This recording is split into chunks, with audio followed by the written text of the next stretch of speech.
Hello. Hello. Hi, Officer Edwards, Hillsborough Police. Just so you know, I have a body worn camera on, so it's audio video recording. Do you know why we're stopping you today? Yeah, I'm trying to get a hold of this guy that's been following him. Okay, why are you following him? He's been living out of life, and I've been trying to talk to him about it. Do you think that's wise to be following around the city? Well, we're going to have a discussion about it. Okay. So, What's not really, your but what's your role in the whole thing? she's been a friend of mine for 20 years, Okay. and I just want to let him know that I don't want him to beat her up anymore. Okay. All right. Do you have any weapons in the car? Nope. Okay. Hang tight for me. I'll be right back with you. The officer then returned to his vehicle and ran the stalker's ID through the system. It came back as Dr. Stephen Milner, a highly respected and successful veterinarian who runs his own practice in Oregon City. He's been living out of life, and I've been trying to talk to him about it. What's your role in the whole thing? She's been a friend of mine for 20 years. The friend he's referring to is Tanya Fandrich, a vet tech that had worked for him from 2002 to 2019. It turns out that Stephen became obsessed with Tanya and had been harassing her and her husband. That's what I was about to say. This nigga looked like the type to fucking try to get freaky at that pigeon-looking bitch. Rest in peace. If this is the person that I don't know. Like I said, I do this shit right now. I didn't watch it. This is live. This is what we do. Come on. Husband for several years. Unsure of Stephen's intentions, the officer gave him a stern warning. So, here's my advice to you. Okay? This is very, very strong advice. Leave them alone. He wants nothing to do with you. She wants nothing to do with you. I understand there was an affair, all sorts of back history that went on. If you show up at their house, if you contact them, anything like that, you're going to go to jail. Stephen tried to convince the officer that he was only doing this because Tanya's life was in danger. And he has told her that people put her in the cistern under the house. I'm the only person who gives a shit, and I'm not allowed to give a shit. I want to be very, very clear with you, okay? Leave them alone. Because you're very close to going to jail today for stalking. Okay? Like, very, very close. Okay? On the body camera, he is going to kill her. She is going to die, and he is going to kill her. Actually, 11 months after this incident, it would be Kenny who was found with his neck snapped, dead in his vehicle. On the morning of January 27th, 2023, Kenny pulled into a parking garage in his black Honda Civic, ready for his shift in Hillsboro, Oregon. Nothing seemed out of the ordinary, but as soon as he grabbed his tools and left the parking garage, a masked man suddenly appeared and began spray painting as many surveillance cameras as he could find. One of the cameras was pointed directly at Kenny's vehicle. Yo, bro, you can't make this shit up. You cannot make this up. Bro. This nigga. Niggas watch too much, like, movies, crime, TV shows, and, like, TikTok. Like, look at this nigga. But as soon as he grabbed his tools and left the parking garage, a masked man suddenly appeared and began spray painting. Okay, white male. Fatter nature, probably around between 5'10" and 6 foot. Lighter skin color, chubby face, pretty recognizable face, facial structure. Has a helmet on and glasses. Definitely not suspicious. And he's looking at the camera. Nice. And what's he about to do next? As many surveillance cameras as he could find. That's what he's about to do next. One of the cameras was pointed directly at Kenny's vehicle. The man knew exactly where most of the cameras were, making it appear like this was a carefully planned operation. However, he did miss some cameras that were less visible or harder to reach. Once the masked man was done, he left the parking garage in a blue Buick sedan. Then, at 1:13 p.m., a maroon minivan entered the parking garage and pulled into the space right beside Kenny's car. A couple of hours later, Kenny finished his shift and made his way back to his vehicle, completely unaware that he was walking right into the killer's trap. The headlights on Kenny's car can be seen flashing through the camera's obstructed view as he unlocks his vehicle. Moments later, Kenny is attacked and he disappears into the back of the minivan. His headlights begin flashing over and over until eventually the flashing stops. 10 minutes later, more movement is captured before the maroon minivan drives away, exiting the parking garage. Hours later, the Hillsboro Police Department received a call from Tanya reporting Kenny missing. I called him, couldn't get a hold of him, and he always answered, always took my call. And I'm gonna go grab a Pepsi real quick, and I swear, if this nigga left the body, killed him in the minivan, took him out the minivan, put him back in the Honda Civic, he is the dumbest nigga alive. That's all I gotta say. Like, actually dumb. Like, they already started off bad. It's getting worse.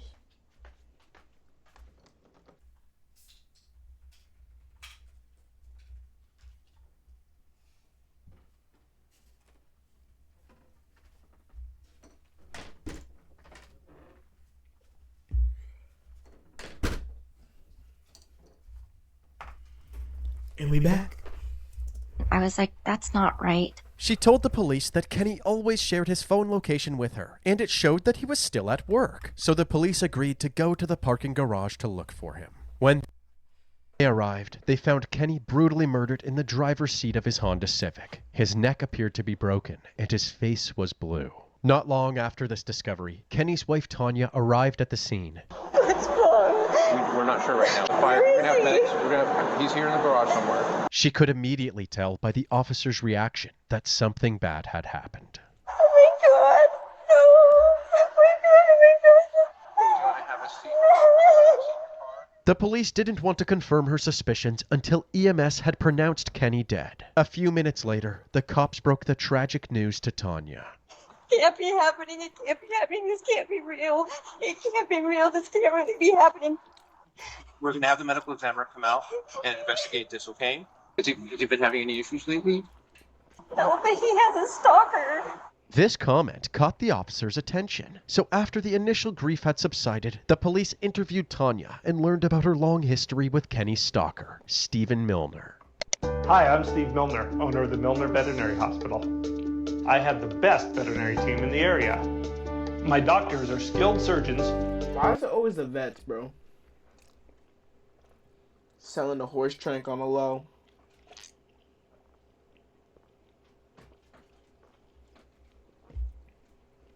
And now this. Thorough diagnosticians and great communicators. Nobody has a team like I do. Milner Veterinary Hospital in Oregon City, where pets are family. Tanya said that she was one of the first people that Stephen hired when he opened his vet clinic back in 2000. He would constantly say that the clinic is as much mine as it is his.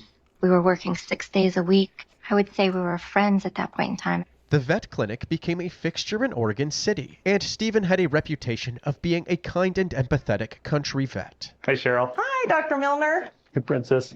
If I can do an alternative thing that doesn't require medication, drugs and chemicals, that's really nice. She's a happy girl. However, his romantic life wasn't nearly as successful, and by 2017, his second marriage was beginning to fail. That's when we were commiserating with each other about what was going on in his life and what was going on in my life. Tanya's marriage had tension in it as well, because she believed that Kenny had been cheating on her during his work trips to Washington State. As their relationship began to break down, Kenny started drinking heavily, which led to frequent domestic disputes. He pretty much drank every night. We fought. Usually it would start because I would try and pour out his booze when he'd had too much. And that would start the physical pushing and shoving. Around this time, Kenny got arrested for driving under the influence and was thrown in jail. When Tanya went back to work the next day, she found out that Stephen and his wife were separating. He came to work and said, "Oh, my wife is divorcing me. She moved out this weekend." And I said, well, my husband was in jail this weekend for a DUI. We kind of laughed and commiserated. The two started flirting with each other, which then quickly turned into a full-on affair. During this time, Tanya told Stephen that Kenny was abusing her. Stephen tried to convince Tanya to leave.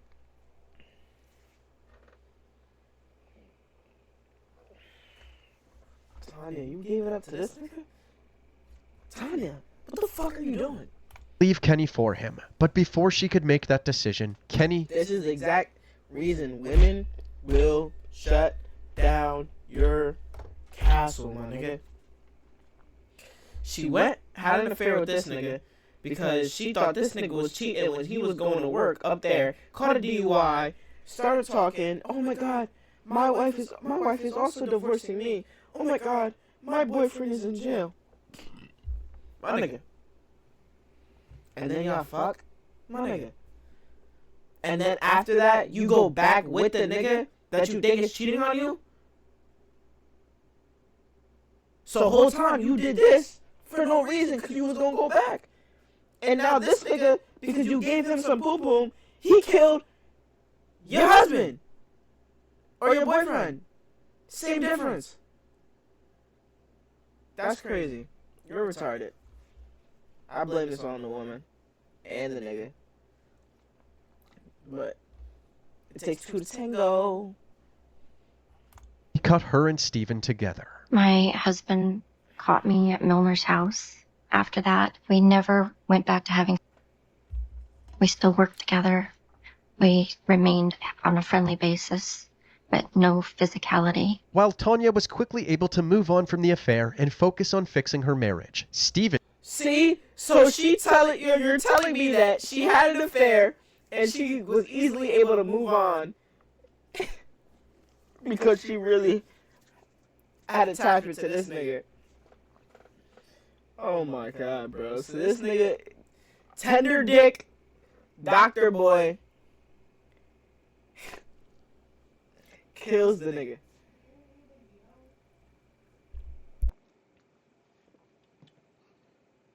What happened, bro? Had to mute. What happened? No, you can turn it off.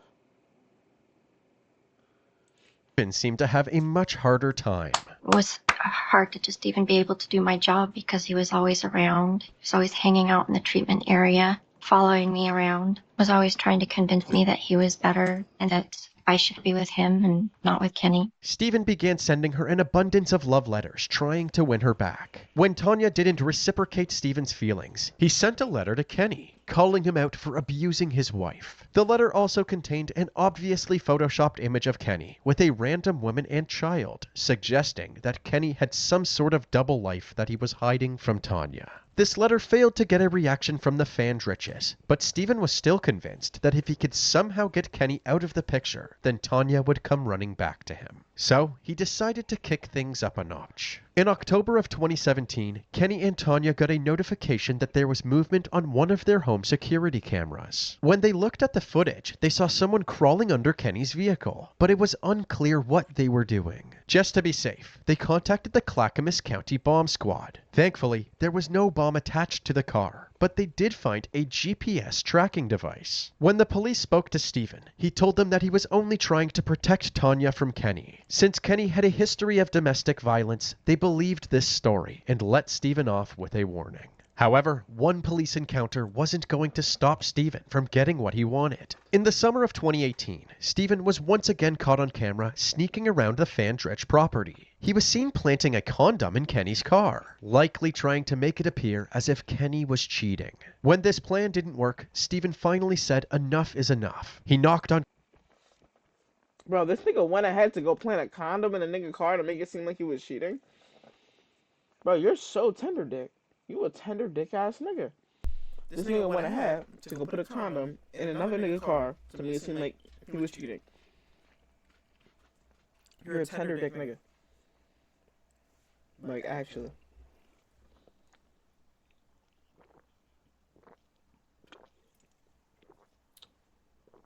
This is unbelievable. You're like, you should have just paid for some pussy at this point. Yeah. Kenny's front door and confronted him directly. But things quickly escalated, and Steven was forced to do the unthinkable. Kenny came out. He kind of advanced on me, and I just kept backpedaling until I couldn't go any further back. He seemed very angry. He told me not to chase his wife, and he would cut me into 1,000 pieces if I didn't stop. So I reached up and kissed his cheek to diffuse the situation, and he stepped back, and that's what I was hoping for. Following this incident, Kenny filed a protective order. You kissed his cheek to back him up? What the fuck type of white freaky shit? He told me not to chase his wife, and he would cut me into 1,000 pieces if I didn't stop. So I reached up and kissed his cheek to diffuse the situation, and he stepped back, and that's what I was hoping for. Following this incident, Kenny filed a protective order against Stephen, but this didn't prevent him from harassing Tanya, who was still working for him at the clinic. He continued bothering her at work and sending her love letter after love letter, desperately trying to convince her to come back to him. According to Tanya must have liked this, because if he was consistently sending love letter after love letter after love letter to you, and you're still going to work for this nigga, why, like...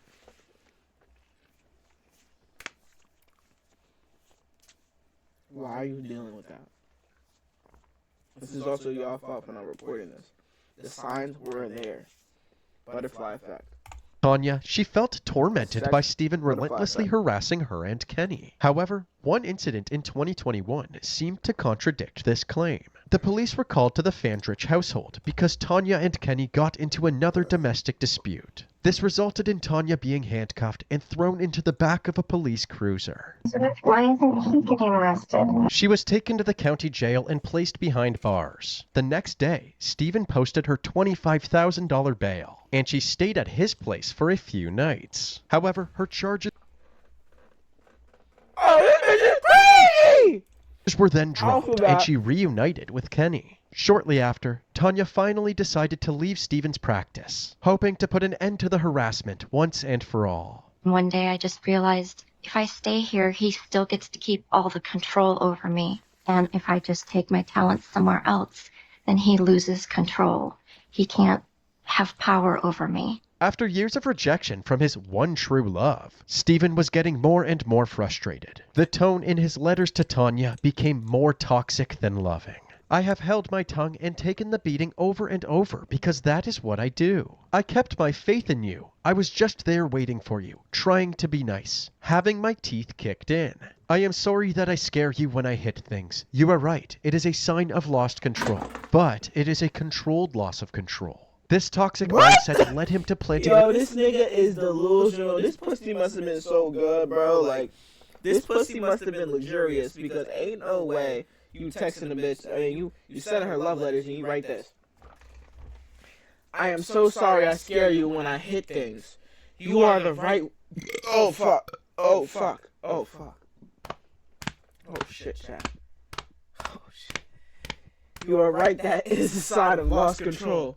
But it's a controlled lost control. What?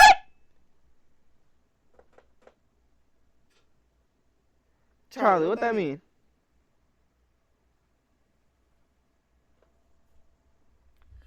Tell me what that means, Charlie.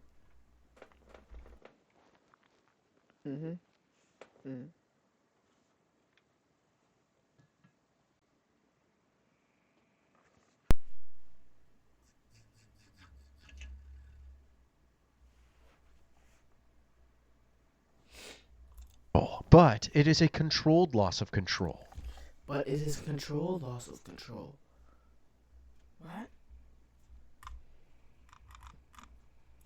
This toxic... Here's my advice to you, okay? Leave them alone. He wants nothing to do with you. She wants nothing to do with you. I understand there was an affair, all sorts of back history that went on. Okay. On the body camera, he is going to kill her. She is going to die if he is going to kill her. By this point, Kenny's protective order had expired, so Tanya and Kenny filed another one. Despite this protective order being granted, Kenny was constantly paranoid that Stephen was going to kill him. He began drinking heavily again to cope with the stress, but this led to more conflict within the marriage. Then, on March 20... drink to like cope with stress, especially if someone's hunting you down, smoke some weed, and make you paranoid. You're not fucking drunk, leaning over, nigga. Smoke some weed, nigga, so you at least need to lock in and get yourself a gun, nigga. And be the first to shoot. 28th, 2022. Kenny called the police saying that he had crashed his car into a tree on the side of the road. A patrol officer responded to the scene, and it was immediately clear that Kenny was intoxicated. What's your name, sir? Kevin Sanders. Hey, Ken. Is that your car, man? Yes, it is. Okay, were you driving? Yes, I was. Okay, what happened? My wife and I have been fighting today, and I thought she was at her boss's house where I've caught her cheating on me. Sorry. I lost control of my car and just... Okay. I didn't want to go, I didn't want to try, I didn't want to do any of that. It just... Kenny was clearly spiraling into paranoia. What type of pussy did she got? Cause now this nigga tripping too? Oh my god.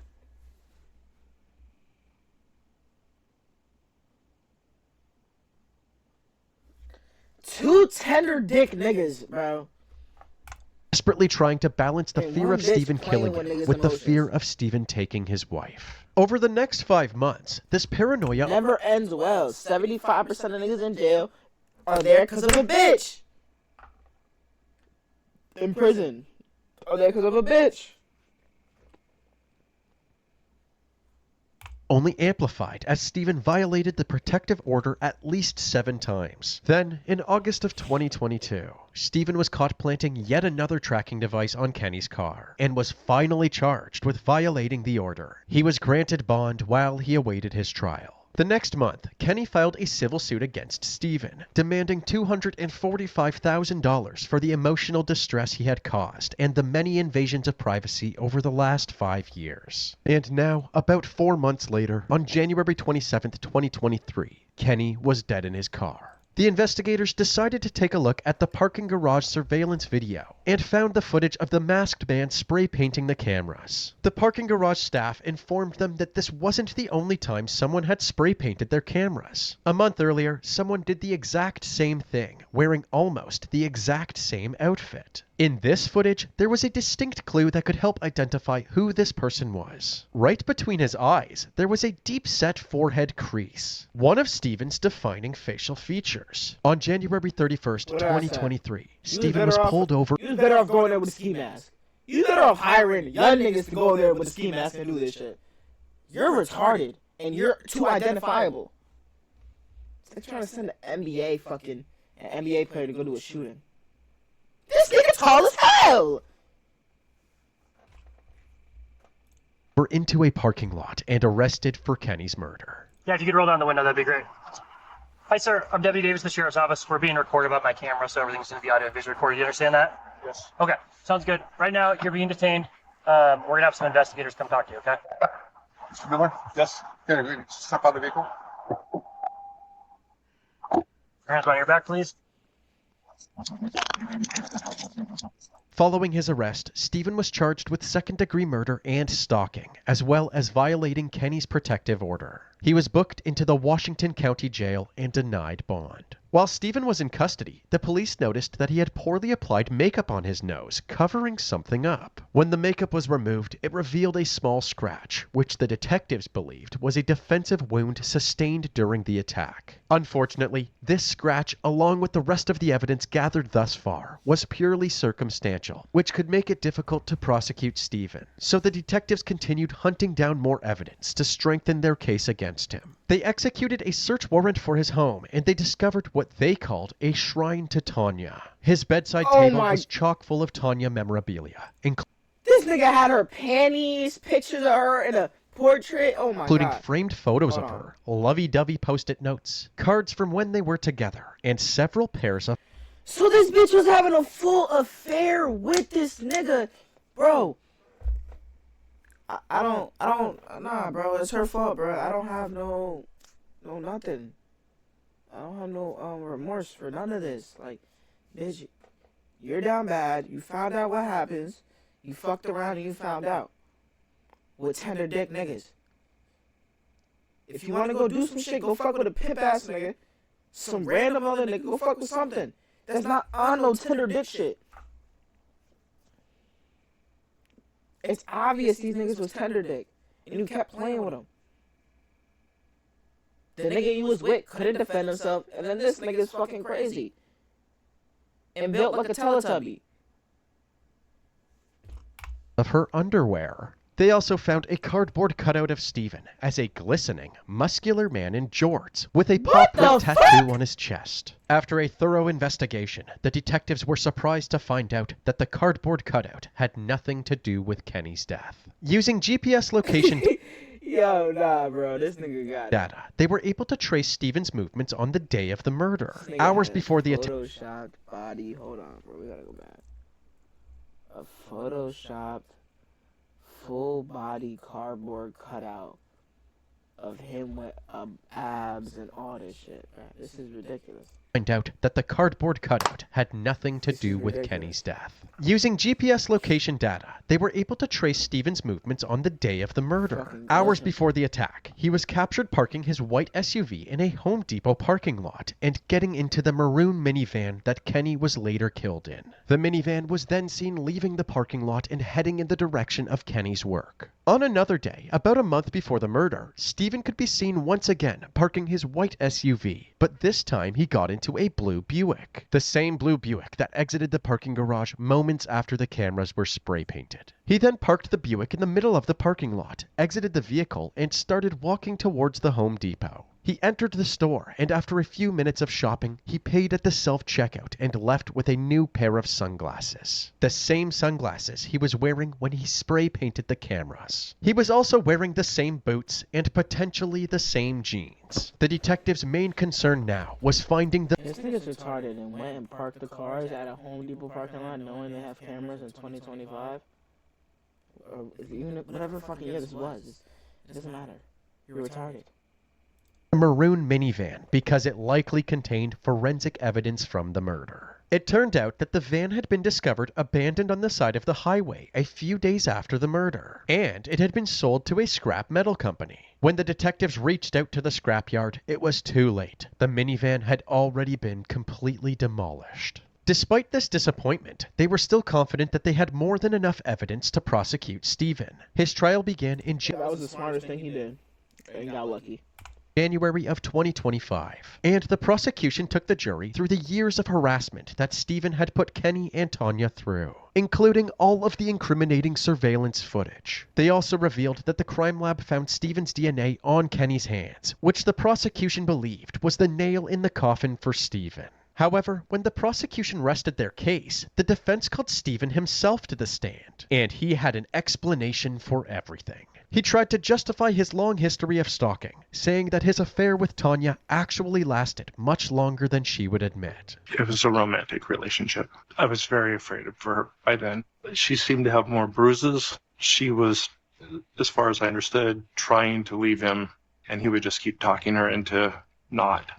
She couldn't make that This nigga's a sociopath, narcissistic, one of those. final break. In the beginning, I didn't feel or realize how dangerous he was. I would say the middle of 2018 is probably when I started getting very concerned about it. I was trying to push them into breaking up. Even when she left Steven's practice and excommunicated him, he said that he felt a sense of responsibility to protect the woman he loved. I still obviously cared for Tanya as a person, and it just seemed like she was trapped in this. I was trying to push them over the edge to them breaking up. He confessed to the court that after several failed attempts to put an end to their relationship, he started following Kenny with the goal of getting him arrested and thrown in jail. I was going to try and catch Kenny driving when he got his DUI. I think he had lost his license, and I was trying to get him arrested. Why was it your responsibility to enforce Oregon traffic? I was trying to keep Tanya from getting killed. According to Steven, January 27, 2023 was just another attempt to get Kenny arrested. But when Kenny came back to his vehicle after work, he realized that Steven was in the minivan, so he opened the van door and began attacking Steven. Basically fought for a little bit. There was pushing and shoving. Eventually I was able to kind of push him up against the car and then shove him into the car. I was pushing on him on his chest, and I may have pushed on his neck. I don't know. It happened really quickly. I was in my van, I jumped down, and he was attacking me. Oh, it was a fight. It was crazy and fast. I absolutely was not intending to kill Kenny Fandrich. The prosecution found this explanation to be extremely far-fetched. They believed that the idea of someone breaking their neck by being pushed into their own car made no sense. During cross-examination, they also highlighted Steven's questionable actions following the murder. Where did you swap cars? At Sunnyside Hospital. Why did you need to do that? I was getting rid of the car, the van. Why? Because I just drove it to a place where somebody died. So you were trying to cover up that you were there? Yes. Even though it was just an accident. After a 7-day trial, the jury deliberated for 6 hours before reaching their verdict. Right there. Who the fuck was his lawyers? Because that was a dumbass idea. I was trying to sit here and process, trying to see where were they trying to go with this. But my nigga, that was retarded. There's our 12 jurors. Go and have a seat. I'm now reading the verdict form. As to count 1, murder in the second degree, guilty. As to count 2, stalking, guilty. As to count 3, it says guilty. As to count 4, it says guilty. Stephen was found guilty on all 7 charges, and his sentencing took place on February 18th, 2025. You could have probably took a plea deal just for the murder. He got hit with all 7 because he was retarded. In his mind, he thought he was going to beat this. For sentencing. Yes, right. But before Stephen's punishment was handed down, Tanya took the stand to give her impact statement. She used this opportunity to address Stephen directly. For years, you tormented Kenny and me, leaving us as your victims. Now it is. I don't know what she's about to say, bro, because you was still fucking this nigga. Like, you fuck with him enough so he can have certain things in you, and it's kind of weird. Me standing here in front of you, and hear me clearly when I say I have witnessed your insatiable need to be seen as a hero, which you clearly are not. I will never believe that you thought my life was in danger. You needed a defense for the savage and brutal way you killed Kenny. I love Kenny. We weren't perfect, but there was no shortage of love, commitment, and partnership between us. And you couldn't. So you was getting beat up. There was no shortage of commitment, but you cheated. Like, what she's saying is kind of like just, she's not understanding that it's her fault. I don't know. Stand that. I ask and I pray that the judge gives you the maximum allowable sentence. Sir, can you stand up now, Mr. Milner? You better admit that shit as, I'm sentencing you to lifetime imprisonment. After 6 years of harassment, which ultimately resulted in a needless death, Stephen Milner finally faced the consequences of his actions. He currently resides at the Snake River Correctional Institution in Ontario, Oregon, and will spend the rest of his life behind bars. Well, don't be tender dick. I think that's the moral of the story. Don't be tender dick. Another one, Bonnet gang.